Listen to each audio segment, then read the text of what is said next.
learn about advances in obstructive sleep apnea care. This is going to be an introduction to upper airway stimulation. I am David Rudman. I am the ear, nose, and throat, head and neck surgeon at Ascensus Healthcare. I've had practicing the area for 25 years and have an interest in sleep apnea and sleep surgery. I have nothing to disclose. I'm not paid to give a talk. I have no stock in Inspire. I have no consulting contract with Inspire. I'm here to educate and provide information that can help someone you know, your patients. The objectives of tonight's talk are going to be to understand the pathophysiology of sleep apnea, to understand medical treatment of sleep apnea, to understand the evaluation of patients with sleep apnea who don't tolerate CPAP, and understand upper airway stimulation for patients who are unable to tolerate CPAP. Sleep apnea is very common. There are 18 million Americans that have moderate severe sleep apnea, and there are many people who are undiagnosed. It is the not so silent killer because to the patient, they don't know that they're sleeping poorly. They don't know another way to sleep. They're just asleep, and they're typically told by somebody that they don't sleep well.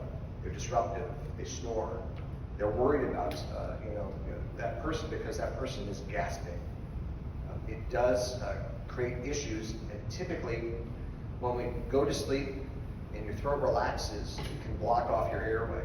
And this can be in the velopharynx, back at the palate, at the back of the tongue base, the side walls of the oropharynx, lower down in the epiglottic region. And so its partial collapses results in a decrease in the airflow by 50%. We call that hypopnea. And stopping breathing for 10 seconds or more are called apneas. And what happens is you have chemoreceptors in your carotid arteries that understand when your oxygen goes too low, and it will provide this microarousal. This microarousal may not get you to full wakefulness, but what it does, it keeps you from getting to the deeper sleep. The deeper sleep, the REM sleep, the restorative sleep are when we collapse the most. And those patients may sleep for a certain amount of time, but they're not getting quality sleep. They're really working to breathe, and it puts wear and tear on the body. We know there's a significant prevalence of sleep apnea with major diseases, a significant association with strokes, depression, atrial fibrillation, type 2 diabetes, morbid obesity, obviously heart failure, drug-resistant hypertension, and coronary artery disease. People who have moderate to severe sleep apnea who do not get it treated typically die 7 years before their peers. They're also more likely to have strokes, heart attacks, procedures, require more medicines, more hospitalizations, 40% increase in car accident or industrial accident. So it is something that does not just affect your quality of life, it affects your longevity as well. And there's a significant amount of morbidity and mortality associated with it. How do we diagnose sleep apnea? There are functional outcome tests. The Epworth Sleepiness Scale can be administered in your office to determine how sleepy you are in certain instances, like when you stop at a stoplight or things like that. Observed apneas may be seen by significant others or spouses. The neck circumference greater than 17 inches, body mass index greater than 30. But the gold standard is the sleep study, the polysomnogram. An in-lab sleep study has a lot of bells and whistles, EEG, EKG, oxygen saturation, and ventilatory effort. And that's the gold standard of how we diagnose it. Home sleep studies have less information, but still give a pretty good idea of what's going on when you're sleeping.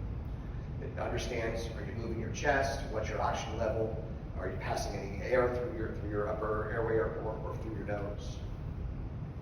The apnea hypopnea index is calculated based on how many apneas, stopping breathing for 10 seconds or more, is an episode where hypopnea is decreased by 50% of what you should be, and you take those amount and you divide it over how long you sleep. So if you have 100 events during your sleep study, you slept for 5 hours, 100 divided by 5 is 20. And that would be moderate sleep apnea.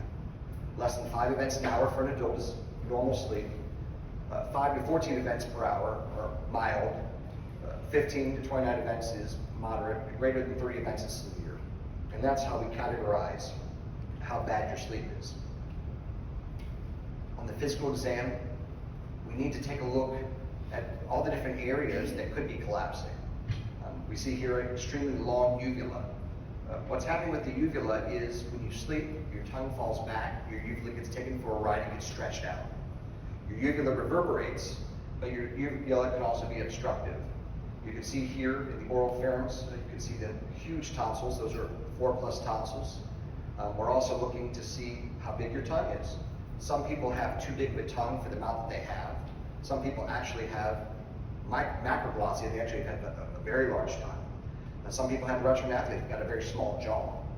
And you think about it as like a present that you're wrapping. If you're wrapping a present and the present is too big for the box that you're wrapping in, it's got to go somewhere. And if that goes backwards, that's going to block off your airway. You want to examine the nose. Do you have problems breathing through your nose? Do you have a deviated septum? Do you have swollen turbinates that could be due to allergies or other issues? Do you have collapse of the alar valve, which can cause dynamic collapse when you breathe? Do you have chronic sinus problems or nasal polyps? Those can also cause nasal obstruction. When you don't breathe through your nose and you breathe through your mouth, it's easier for your throat to collapse. And so correcting nasal pathology does help people to sleep better. What's going on in the back of your tongue? You typically can't see this unless you have a fiber optic endoscope. There are people that have hypertrophic lingual tonsils, tongue base enlargement, and again we talked about macroglossia or retronathia. We do a fiber optic exam and we can do a Mueller maneuver where you basically kind of hold your nose, close your mouth, and take a kind of a breath in or a Valsalva. You can see patterns of collapse with that. The problem with that is you're still awake until you have better tone in your throat. The problem with that also, if you're sitting up in an exam chair, that's not how you sleep. Some people have very floppy airways. There are some people with connective tissue disorders like ehlers-Danlos that can have laryngomalacia. And when they breathe in, their epiglottis flips back and blocks their airway. And we've seen this, and we've addressed this with other types of therapies. Certainly we want to understand the body mass index and whether that's contributing to sleep disturbances. There are many non-surgical treatments. If you have mild sleep problems, you can tell someone, sleep on your sides, but sleep on your back. When you sleep on your back, again, in this high position, you're more likely to collapse. Avoid alcohol or sleep aids that make you so sleepy because they make you go to sleep, but you're so relaxed you sleep worse. Weight loss can help, and weight gain makes it worse. There are certain exercises to stiffen areas. But those aren't going to help moderate severe sleep apnea. Unblocking nasal congestion is important with medical means, with procedures that we do. Oral appliances are a very good medical treatment for people typically with mild sleep apnea. Keeps your jaw forward, keeps your tongue from falling back. When your tongue doesn't fall back, your palate doesn't flop around. But it forces you to breathe through your nose, which also pushes your palate forward. They're not usually covered by insurance because they're considered dental and they can be very expensive. Obviously, CPAP is the gold standard, and it works. The problem is, if you don't use it, it doesn't work. And so, sometimes our job as ear, nose, and throat doctors to get people to tolerate CPAP better. Sometimes our job is CPAP isn't their answer, what is their answer? And we've tried different surgical interventions in the past, and we'll talk about that in a little bit. Positive airway pressure is often a fixed pressure. It's continuous positive airway pressure. There's also BiPAP, which is a higher level of pressure during inhalation. To qualify through your insurance, you have to have moderate to severe sleep apnea or mild sleep apnea with other comorbid conditions. History of a stroke, hypertension, ischemic heart disease, impaired cognition, mood disorder, insomnia, excessive daytime sleepiness. These are all things that can get you to qualify for CPAP. I don't discourage CPAP, I encourage CPAP, and most of our surgical interventions require CPAP utilization and failure. So you can see that CPAP is an airway stent. It blows your airway open. It can be delivered through your nose or a full face mask. And it is the gold standard. The problem is compliance is an issue. And at time, about 46% of people aren't using the CPAP that they were given. They talk about skin reactions from the mask discomfort, poor mask fit, nasal congestion, sinus issues, dryness to the nose, swallowing air, getting into a very full feeling when you're swallowing air and it's getting into your stomach as well. We talk about their psychosocial issues and specifically claustrophobia, which is a big issue, and that patients have problems tolerating anything on their face. Also, lower socioeconomic factors can have an effect on compliance, and people with a low apnea index, if they've got mild sleep problems and they don't feel remarkably different with CPAP, they're probably not going to go through the hassle of using it. This is a study out of Cleveland Clinic, and what this shows is it's a retrospective study where they looked at all the people that were diagnosed with sleep apnea and then where they were with their CPAP compliance. And in 3 years, 46% of the patients with diagnosed with sleep apnea were not using CPAP. So we like to think that when we order something, patients are going to take it and use it. It's not easy just to use out of the box. We give medications they never fill. CPAP is not too different. And CPAP does make a huge difference, and for some patients, it's the best thing that's ever happened to them. For other patients, they absolutely hate it. They won't tolerate it. They're not going to use it. And again, all we can do is encourage people, work with their durable medical supply company to get a good mask that fits. But the reality is about close to half the people aren't using it. Traditional surgical options that we used to do, and that we still do, try to help people to breathe better or sleep better. But the problem is we don't have a lot of great data into how well they actually did because we don't have a lot of sleep data after we've done what we've done. So typically everyone would have their nose worked on. They'd have their nose straightened, they would have turbulence reduced, they could have their alar valves repaired, and they would breathe better, and that can help with snoring if there's turbulent airflow through your nose. But that's not the area that people are obstructing necessarily. If not, all we would ever do would be nasal surgery. We cure everyone of sleep problems. You know, with a kid, you can remove their adenoids and tonsils and help someone with a sleep problem. With an adult, it's a little bit different dilemma. The gold standard was uvulopalato-pharyngoplasty, and 90% of people with sleep problems probably have something at the velopharynx. The problem is it doesn't address the tongue base or lower the airway. It's a painful procedure. It's a procedure where we remove tonsillar tissue, we remove the uvula, and redundant tissue, we oversew everything. And I know this personally because I had a UPP when I was 21. I had moderate sleep apnea, and I wasn't going to bring my CPAP to college with me. But when you live in a room that's the size of a closet with 2 other roommates and you have severe sleep apnea, you're not popular, especially not popular, around finals week. So I did have a sleep study, and I've been someone who is very empathetic to sleep problems because I've been there myself. I've had nasal work, I've had throat work, I've had neural appliance, I've tried CPAP. But it's something that they don't mean to snore. They don't mean to have a problem. They're in denial that they even have a problem because they don't specifically hear it. But we understand from what we said earlier that it's not just a little bit of a problem. It's going to affect their quality of life, their longevity of life. There are some other things where you alter the anatomy. Hyoid suspension pulls the airway forward. Mandibular maxillary fixation pull the mid-face and the jaw forward. It's a very morbid procedure. It does have good results in promptly selected patients. I started doing transoral robotic surgery in 2011. And I was doing transoral robotic surgery in combination with airway evaluation, which was called a drug-induced sleep endoscopy, and nasal work. Then if they had issues with their throat, I would do a uvulopalato-plasty. I'd remove tissue at the tongue base or the lingual tonsils. If they had laryngomalacia, I'd remove the distal third of their epiglottis. I had better results than typical sleep surgery. It was still a lot to go through. And I still don't have the data that I cured everybody. And from our literature, if we got someone 50% better, we were happy with that. Well, if someone has 60 events an hour and you get them to 30 events an hour, they still have severe sleep apnea. I mean, you've helped them. They don't snore as much, but you haven't helped them enough to make them so that all the comorbid effects from disturbed sleep are going to help them in that regard. Transoral robotic surgery was hard because people had small mouths and big tongues. And to do surgery 15 feet away from somebody, again, we had better results than typical, but it really made me want to understand what else we can do, what is better. The drug-induced sleep endoscopy that I was doing before it was even a thing in 2011 gives someone propofol, evaluates them when they are in their stages of sleep. Now, it's not REM sleep or deep sleep, it's the early stages of sleep and then 1 and 2 sleep. But you can identify better the signs of obstruction and collapsibility, and then tailor therapy to the level that needs to be done. It was more accurate than the Mueller maneuver, and there are ways to classify obstruction. So typically, what's going on at the velopharynx, what's going on at the oropharynx, what's going on at the tongue base, what's going on in the epiglottis. Just think of the throat.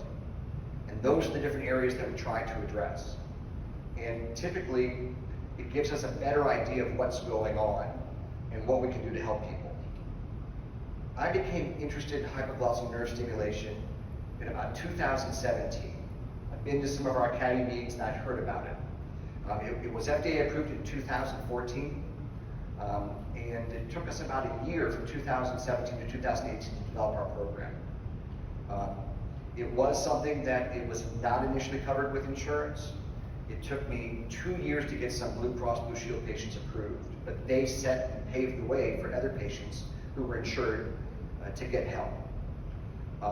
And did our first implants in 2018. In 2019, it started to get better insurance coverage. When CMS started to cover it with Medicare, then other insurance companies came by and on board. The other insurance companies changed the FDA requirements. It was initially required you had to have 15 to 65 events an hour, a BMI of 35 or less. A lot of the insurers had 32 as the BMI. There wasn't science behind it. They just wanted to make it a higher hoop to jump through to qualify. In 2021, the 2-incision procedure, which really decreased the time. Initially, there were 3 incisions. There was one on the side of the chest, which you went through a muscle called the serratus to get to intercostal space between ribs for a respiratory sensor. There was one below the collarbone in the chest, and there was one below the jaw. It was a tougher procedure. It was a longer procedure, and for an ear, nose, and throat doctor, the further you are below the clavicles, the more foreign it feels to you. The 2-incision technique, though, did allow us to do the procedure faster. If it's faster, it takes less time, but there's also less time to get infection or other issues, you know.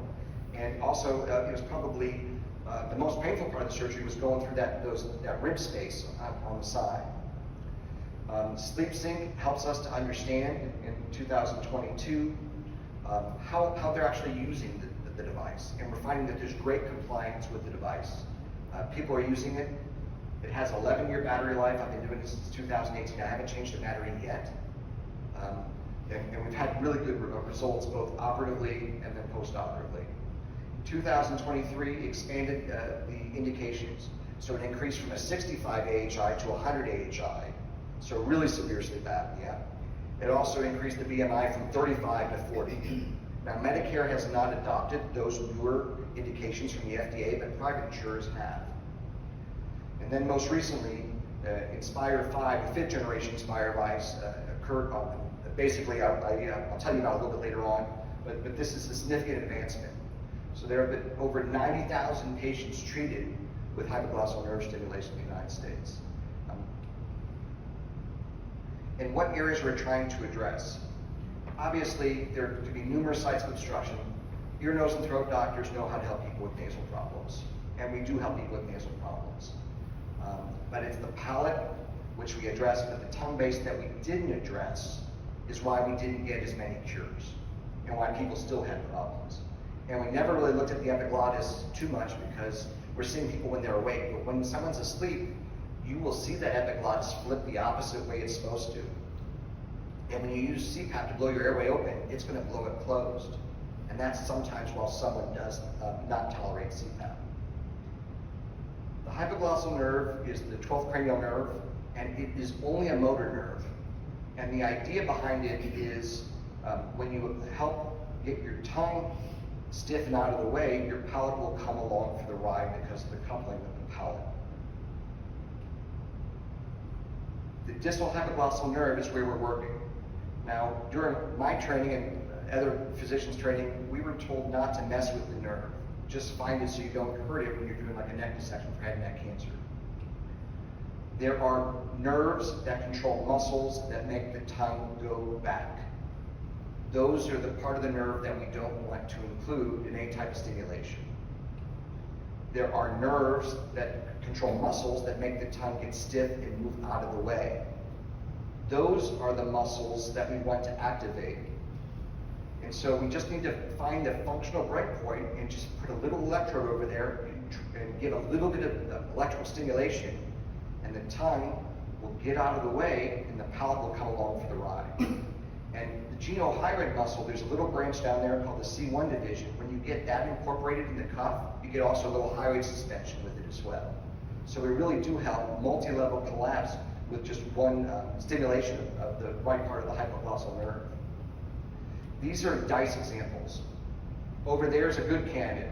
The palate is primarily going from front to back. Over here is a bad candidate. It's circumferentially collapsing. It looks like a sphincter. The upper airway stimulator will work for people that have primarily AP collapse, but it won't work for people that have complete concentric collapse. 80% of people have AP collapse. 20% of people have concentric collapse. Because it works by getting your tongue out of the way, and you have to have a collapse that's mostly from front to back and not all the way around. You gotta be 18 years of age. You have to have mild severe sleep apnea between 50 and 100 events. You have to be CPAP intolerant. You just can't look at CPAP and say, I'm not interested. And the CPAP doesn't work because they can't get down to an AHI of less than 15. They're unable to comfortably wear it 4 nights, 70% of the time, 4 hours a night, or they're unwilling to use it. And then obviously we have to have an airway evaluation called a drug-induced sleep endoscopy to see. Inspire works every time you breathe, so if you have more than 25% central apneas, it just doesn't fire, it just doesn't work as well. And so it's not indicated for that. You also have to have a sleep study within 2 years of the implant. So you can't have someone come to you and say, oh, I had one 10 years ago. You need a recent sleep study within 2 years, and these are the requirements. The contraindications are that complete concentric collapse that we talked about, and that's seen on drug-induced sleep endoscopy. Greater than 25% central events is also a contraindication. If you're pregnant, if you've got a neurologic issue that you can't control your upper airway, or inability to operate the remote.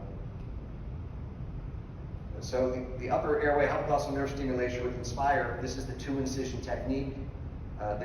This is what the electrode looks like. It just wraps around part of the nerve that we want. There's an incision underneath your mandible on that side. There's an incision in the chest where we have a pocket for the implant. We go through the pectoralis major muscle, and through an intercostal space up higher, we place a respiratory sense lead. The respiratory sense lead senses very carefully, like every time you breathe, and it provides that firing, that mild stimulation to stimulate the nerve, to get the tongue and the palate out of the way.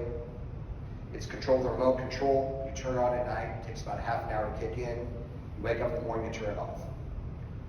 And so there's no mask, there's no hose, it's just sleep is their tagline.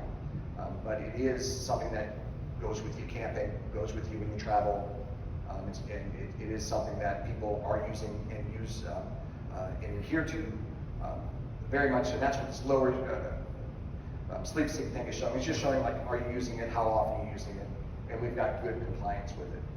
The incisions hide very well. There's a submandibular incision on the left, and then on the right it's the chest incision, and they do hide very well. Certainly if you're a very thin individual, you may see the implant like a pacemaker.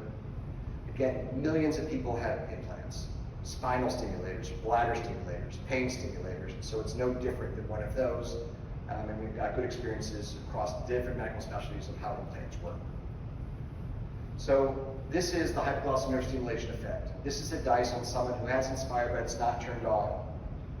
You can see over here, they're sleeping, you're not seeing much of an airway, tongue is falling back, the palate isn't really moving to open.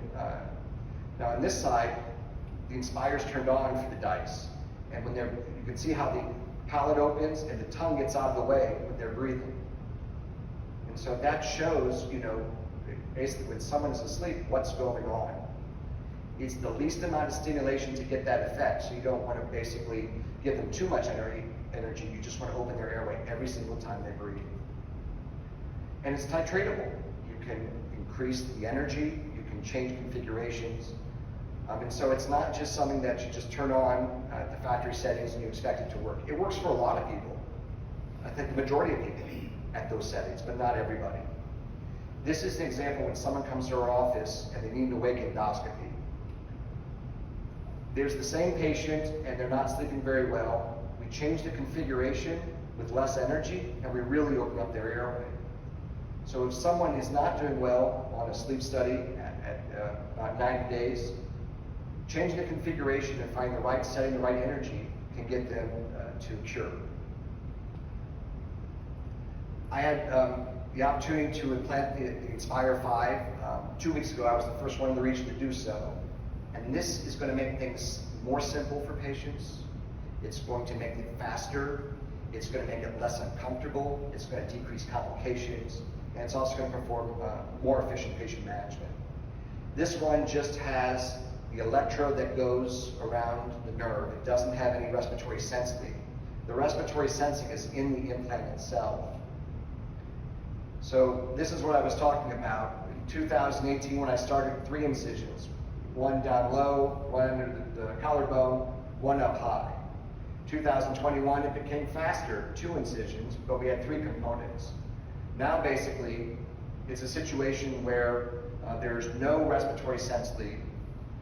One of the rare complications of placing this is a pneumothorax. A pneumothorax is something that an ear, nose, and throat doctor doesn't really want to deal with because that's a little bit below our pay grade.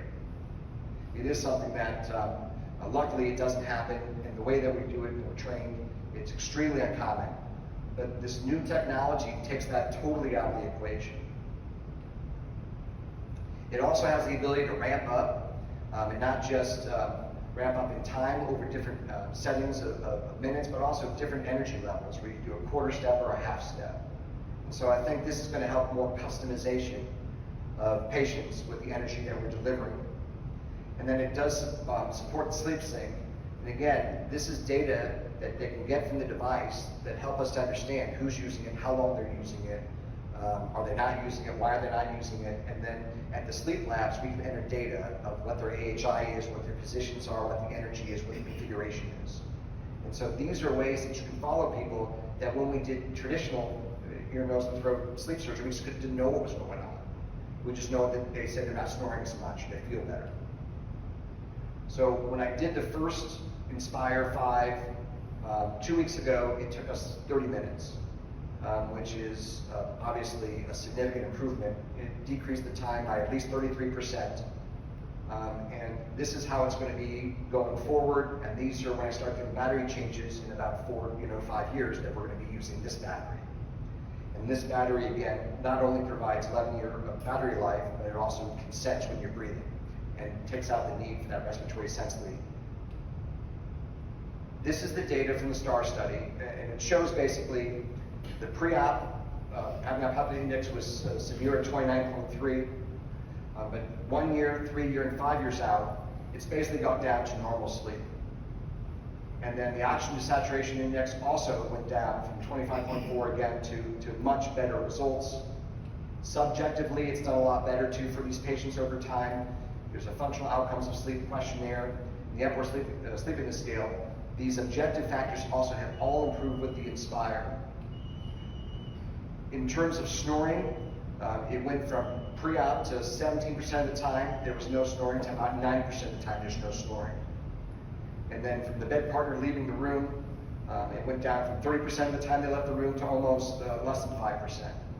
When you have someone who has sleep problems, you've got 2 patients. You've got the patient who is sleeping and the patient who is sleeping next to the patient that is sleeping. And you cure marriages or relationships. You provide the ability for people to cohabitate and travel together. And there are some of my happiest patients when people have really struggled to be around each other because of such disruptive sleep.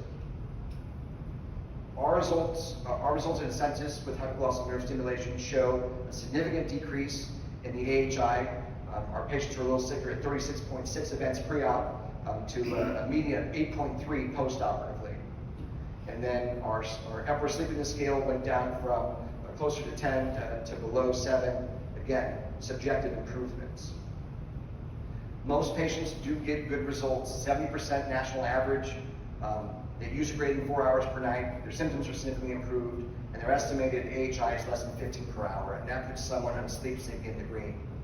If they have any other problems, we consider it suboptimal, and those 30% we work with awake endoscopies, configuration changes. It does take some time, but we want to understand how's the tongue moving, what are the waveforms, making sure that they're able to tolerate with adherence. And so it's not just a therapy that we implant and forget. They come back for regular follow-ups, regular sleep studies, just to make sure that we're getting them to therapeutic intent. So our results here at Census, we've had 534 implants.